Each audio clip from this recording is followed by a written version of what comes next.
Szevasztok, szép jó napot! Ma is egy nagyon nagy finomsággal jöttünk, pontosabban épp egy kicsi aprósággal mondhatom nektek, egy nagyon finom és ropogós kacsa szánytövet fogunk megsütni úgy, hogy egybe gondoskodunk az itthoni nagyon kellemes alapléről. Hát itt mindenki eldöntheti, hogy ez az alaplé most zöldség alaplé, hús alaplé, hiszen olyan alaplevet készítek már önmagába, amiben van zöldség, de ez egyáltalán nem hiba, hiszen egy fantasztikus ízű és nagyon sok ételhez felhasználható alaplevet készítünk. Na, nagyon gyorsan mondom nektek, mutatom nektek az alapanyagokat. Ugye elsőképpen, hát a főszereplőt nézzük, akkor a fantasztikus kacsaszárnytöveket.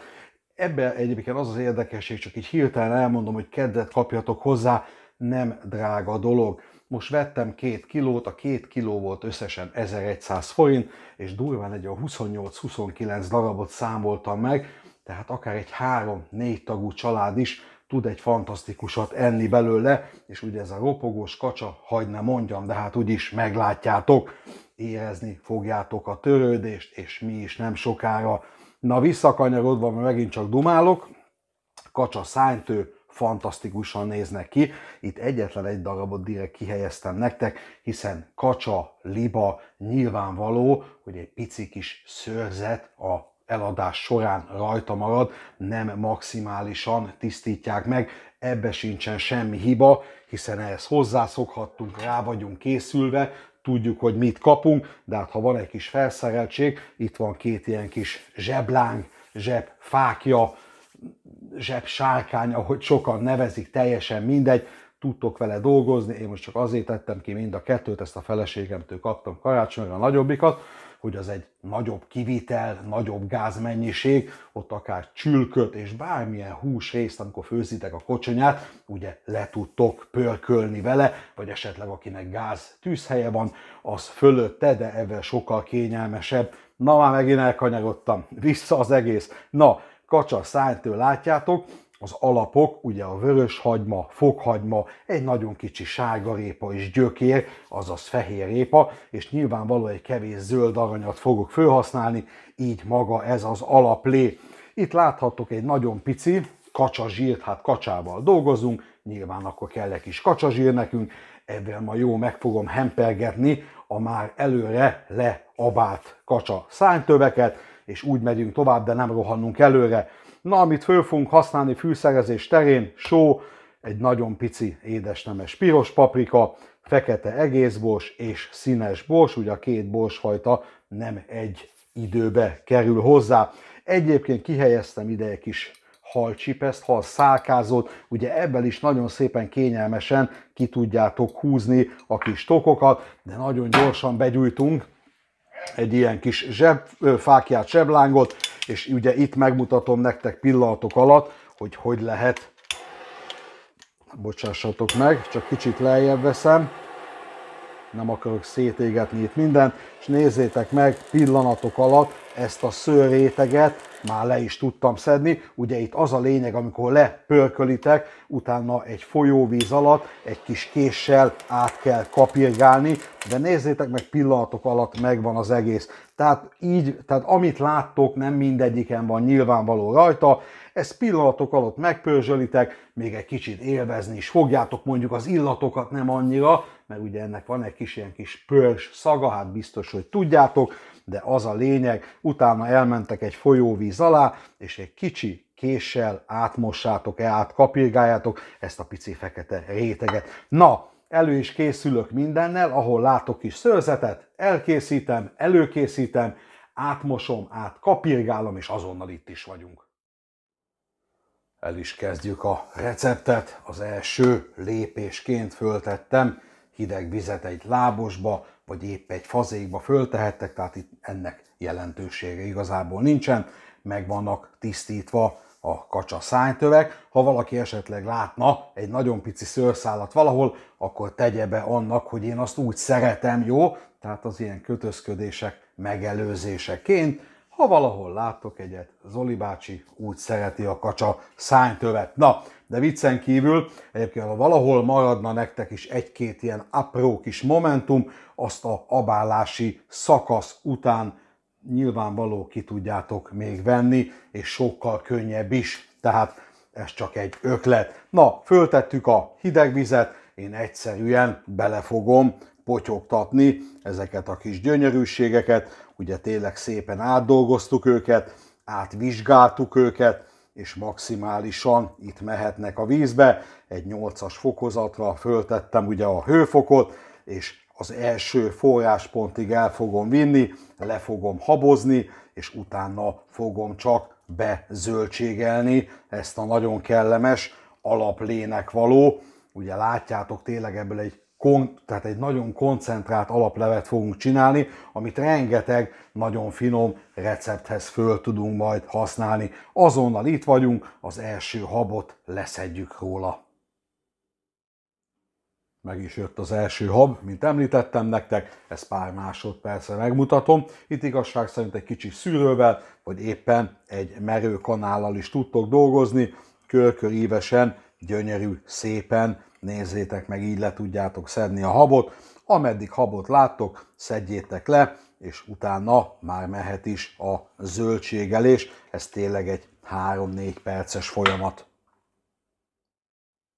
Mehetünk is tovább, látjátok, szépen lehaboztuk a alaplevünknek a tetejét, éppen 5-ösre levettem a hőfokozatot, ugye itt az a cél, hogy 80-85 fokon tartsuk ezt az egészet, tehát ne zubogtassuk, mondhatnám nektek, ez olyan, mintha egy kocsonyát, vagy éppen egy húslevest főznénk. Na, alapízesítés, ugye jöhet egy kevés só, hát ez egy jó pupos evőkanál, amire nagyjából gondolok, ismételten fekete egész bors, ez mondjuk egy csapott evőkanálnyi legyen, hozzá fogom tenni sárgarépa, gyökér, nagyon óvatosan, és egyébként, hogyha valaki most ezt az alaplevet egy nagyon picit összetöri, tehát ha nem lesz szép átlátszó, akkor sincsen semmi baj, hiszen a későbbi felhasználáskor ti tudjátok, hogy mire szeretnétek használni, de valószínű olyan ételbe, amiben úgyse fog látszani, ha nem szép áttetsző. Na, ezt jól megmondtam. Jöhet a fokhagymagerezd, ez azt hiszem egy 6 darab, amit most itt legyártottam, megpucoltam, vöröshagyma, a vöröshagymával annyit fogok tenni, hogy egy nagyon-nagyon picit, így a tetején egy ilyen kis keresztvágást fogok ejteni, ugye nem fog szétjönni a hagyma, nagyon fontos, tudunk vele tovább dolgozni, pontosabban meg fogom ezt is sütni, nagyon egyszerűen. Innen egy bevágás, innen, látjátok, még félig se vágtam be, gyönyörű szépen hozzá fogjuk helyezni, és jöhet egyetlen egy kupac, gyönyörűséges zöld arany, nem fogok rá fedőt tenni, így gyöngyözve fogom körülbelül 80-90 fok között tartva egy olyan 35-40 percig főzni, és természetesen pontosabban abálni, na itt is nehogy belém álljatok, abálni, és azért, és pontosabban azért úgy mondom nektek, tehát nem fogom itt puhára főzni például a zöldséget se, mert semmi értelme, hiszen itt egy nagy tepsi, mennek bele a szánytövek, és akárha res marad a zöldség, semmi baj nincsen, hiszen a zöldséget, a hagymát is meg fogom sütni. Jövünk vissza, amikor végeztünk ezzel a folyamattal. Ismételten léphetünk tovább az úton, látjátok, lezártam, és már ki is szedtem a zöldségeket, ugye itt a hagymán láthatjátok, be volt vágva, nagyon-nagyon szépen megfőtt, kissé kinyíltak, mint a rózsák, de így nagyon kellemesen tudunk majd dolgozni, ugye ha teljesen szétvágtuk volna, akkor szanaszét lenne ebbe az alaplébe. Hoztam ide egy éttermi kanalat, nézzétek meg az alaplevet, gyönyörű, szép, áttetsző, és nagyon-nagyon szép tónusú alaplevet készítettünk. Ugye itt a ízekre rákóstoltunk, nyilvánvaló, aki szeretne, még menet közben egy kicsit tud ízesíteni, fantasztikusan néz ki. Egyébként ebben annyi a történet, ki fogom még szedni a kacsa szánytöveket, és egyszerűen át fogom szűrni, ki fogom hűteni, mennek a kis edényekbe bele, és természetesen utána megy a mélyhűtőbe. Na, hát itt vannak a szánytövek, ezeket is szépen ki fogom kapkodni, ugye ha van valamelyiken egy kis egészbors, nyilvánvaló, le fogom szedni, és ide hozok majd egy nagy keverőtálat a további felhasználásig, pontosabban felhasználásra át fogom forgatni egy kicsi fűszerrel, ugye a piros paprikával, amit mutattunk nektek, és egy kevés kacsazsírral.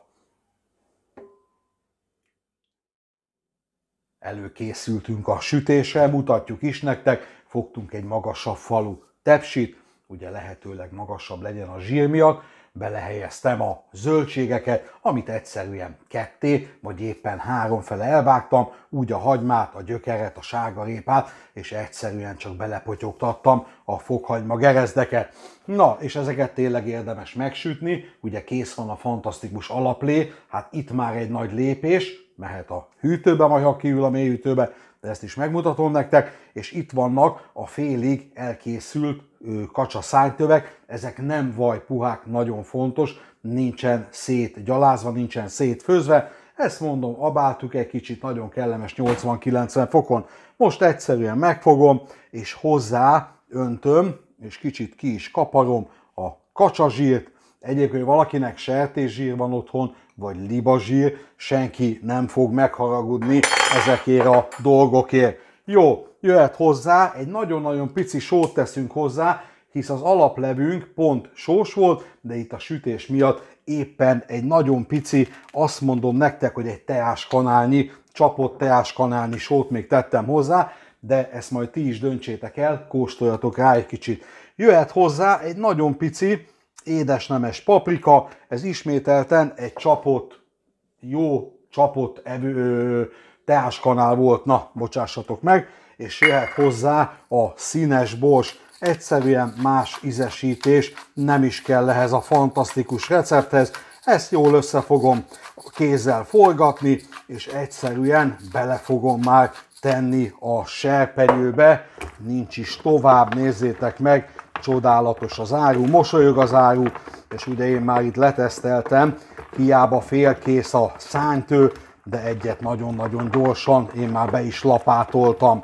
Hát máskülönben nincs sok dolgunk, egyszerűen összeforgatom, és egyesével, tehát lehetőleg úgy, hogy a bőrös fele legyen fölül ez a fele, elkezdem belehelyezni a tepsinkbe, és ugye szépen el fogjuk rendezgetni benne, utána megy a sütőbe, és immáron egy 210 fokon nem fog finomkodni, csak a sütésre koncentrálunk, és ropogósra sütjük, lehet 220 fok is, tehát itt már olyan szakasz nincsen, hogy puhuljon, mert ezen a hőfokon pont odáig fogunk elérni, hogy vajpuha és ropogós lesz a szánytövünk. Ahogy szoktunk, betekintünk a sütőbe, megmutatjuk nektek, hogy állnak a szánytövek, 220 fokra föltekeltem a sütőt, ugye itt légkeveréssel lehet dolgozni, itt az a cél, nagyon gyorsan, ropogósra és hatékonyan süssük meg a szánytöveket. Én menet közben nagyon gyorsan előkészülök a tálalásra, ahogy szoktunk, egy kis friss ropogós kenyér, egy kis savanyúság, így fogjuk elfogyasztani, azonnal jövünk és mutatjuk nektek a végeredményt. Ahogy szoktuk, megmutatjuk nektek a végeredményt, egy jó nagy nyeles deszkára kipakoltuk, egyébként egy jó 15-20 perces ült meg, addig hagytuk egy kicsit állni, hagytuk egy picit hűlni, rátálaltam erre a jó kis nyeles deszkára, látjátok a sült hagymát, sült fokhagymát, fehérrépát, sárgarépát és a ropogósra megsült szánytöveket, mellette egy pici kápia paprika, datolja paradicsom, kaliforniai paprika és mini, a nagy kedvencem, mini csemegeuborka társaságába fogjuk elfogyasztani. Ami még nagy kedvenc, ugye minden sülthöz friss, ropogós kenyér, jelen esetben ez egy gyökérkenyér.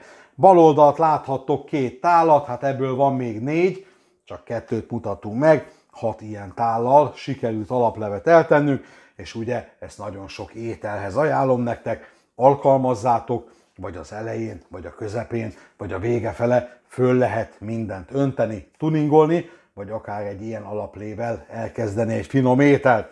Ha van hely a mélyhűtőbe, nyilvánvaló, és ha egy ilyen kacsa szánytővel dolgoztok például, de éppen említhetnék egy csontos karajt, egy libacombot, egy kacsacombot, vagy bármilyen ételt, amit ugye először mondjuk leabáltok, vagy egy csülköt, hát a csülöknél alapvető, akkor el tudjátok tenni, és tényleg nagyon nagy segítség sok-sok receptnél, de itt a mélyhűtő legyen hely, ami sokszor nálam sincsen. Na, hát megmutattuk nektek, láttátok, tényleg roppant egyszerű, nagyon finom, és ugye elmondtam nektek anyagilag is, én úgy gondolom, hogy egy elviselhető, tényleg 550 vagy valami ilyesmi volt kilója, a 2 kilót 1100 forintért vettem, én úgy gondolom, hogy egy ilyen befektetéssel nézzétek meg a végeredményt, ezt lehet kihozni, tehát ha az összes cuzámen még itt hozzászámolom, akkor az se egy nagy világmegváltás. Fogadjátok nagy-nagy szeretettel, fogyasszátok el ezt is nagyon jó egészséggel, jövünk sok-sok finom recepttel még, ugye ígértem nektek rövideket, hosszabbakat, esetleg egy kis zöldséges, húsos, desze, tehát nagyon sokfélét fogunk elkészíteni, és rengeteg ételből tudtok a mai napig is válogatni. Szavaztok, jó egészséget mindenkinek!